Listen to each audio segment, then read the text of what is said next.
શ્રી રામજીના અનુચર બન્યા અને શત્રુઘ્નજી ભરતજીના અનુચર બન્યા. શત્રુઘ્નજીનું ચરિત્ર ભરતજીમાં લુપ્ત થઈ ગયું. તેથી યુદ્ધકાંડ સુધી તેમનું ચરિત્ર આવતું નથી. શત્રુઘ્નનું ચરિત્ર ઉત્તરકાંડમાં આવે છે. શત્રુઘ્નજી પરાક્રમી, મૌનકર્મી, ભાવનાશીલ અને તેજસ્વી ચરિત્ર છે. તેમનું નામ શત્રુઘ્ન દુશ્મનને હણનારા કેમ પડ્યું? હા, તેમણે મંથરા પર પ્રહાર જરૂર કર્યો હતો. ગોસ્વામી મહારાજના મંતવ્ય અનુસાર અંદરના દુશ્મનને મારનાર જ સાચો શત્રુઘ્ન.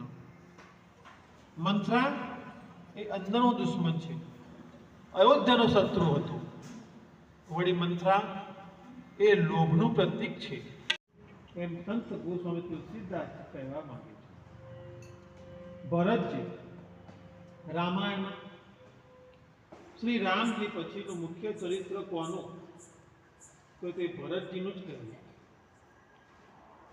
લક્ષ્મણજી રામજીના પડછાયાની જેમ રહ્યા. લક્ષ્મણજીનું સ્વતંત્ર અસ્તિત્વ જ નથી.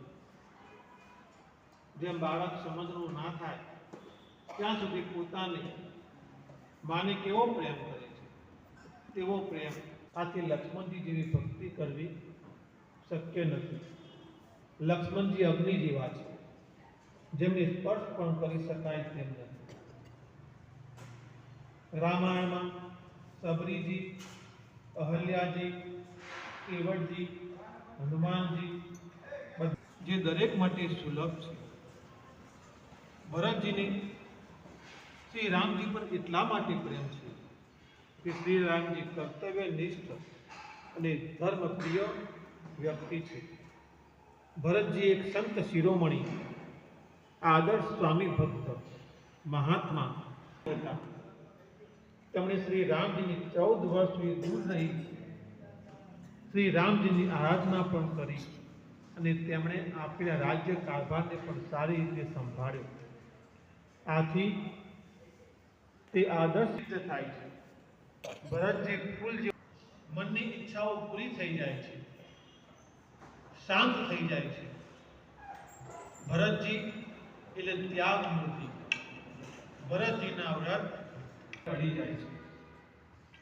ભગવાન રામનો આપ અમને ભરત ચરિત્રની કથા કહો, આ સિવાય અમારે બીજું કંઈ નથી જોઈતું.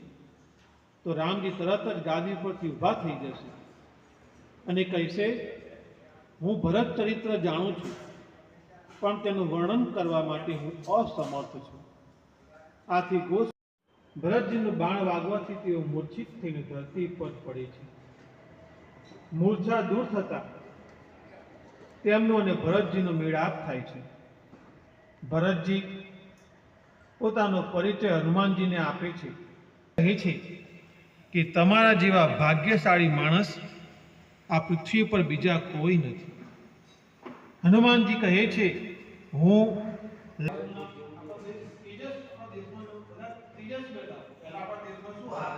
ભરતને ખરેખર મુક્તિ, પણ છતાં ભગવાને એમને એક અવતાર આપ્યો. એ અવતારમાં એ એકદમ પેલા થઈ ગયા, ભાન વગરના. એમને બધી ખબર. એક રાજાની સવારીમાં જોડાઈ ગયા હતા ને, તો રાજાની પેલી પાલખી પકડી હતી, તો સહેજ એમનાથી ડગી ગઈ, તો રાજા હેઠા પડવા જેવા થઈ ગયા, તો એમને ચાબુકથી મરાવડાયા. એટલે ભરતજી કે તમે મને ગમે તેટલું મારો, મને વાગતું જ નહીં. કે રામજી સુધી પહોંચવામાં એમને ઘણી બધી તકલીફ પડી. પણ જનકજી જેવા જનકપુરથી નીકળ્યા, એમની સાથે સૈન્યનું બધું હતું.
ત્યારે મહારાજા જનકજીને સહેજ પણ તકલીફ ના પડે, કારણ કે તેઓ